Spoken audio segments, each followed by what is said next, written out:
Райан Гослингті жұлдызға айналдырған күнделік фильмнің идеясын Талғат Теменовтің Махаббат бекетінен алынғанын білесіз бе?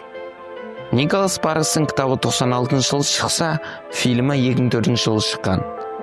Ал 1993 жылы шыққан Махаббат бекеті Гүлназ повесі бойынша түсірілген. Шетел авторлары да бізден ұрлайды. Мінекей мысалға диалогты алайық.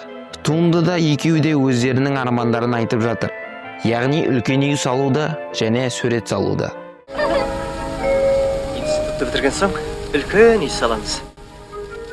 Тура хан сарайындай. 2 қабатты? Иә. Күндіз-түні сенің суретің салудан жалықпас едім. Көзімді жұмсам да айнытпас едім. Алатын кім деп қоясың? Суреттің бе? Арман деп. Қане айта ғой. Ақ үй болғанын қалайым. Көк терезе қақпағы бар. Өзеннің бейнесін салам. Сол үшін бөлмемнен өзен көріну керек. Бұнымен қызық біткен жоқ. Біреуінде Баян Мақсатқызының әкесі баланың хаттарын өртесе, ал шетелдік Рейчелдің анасы баланың хаттарын жинап қояды. Екі кинода да Гослинг пен Қуанышбектің кейіпкерлері депрессияға кіріп кетіп, сақал мұрттары өсіп кетеді. Тіпті қайықпен де жүзеді. Басқа қыздармен жүрсе де ештеңе шықпайды.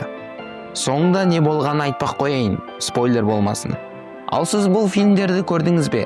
Егер біздің видеомыз ұнаса, парақшамызға тіркеліп қолдап кетіңіздер.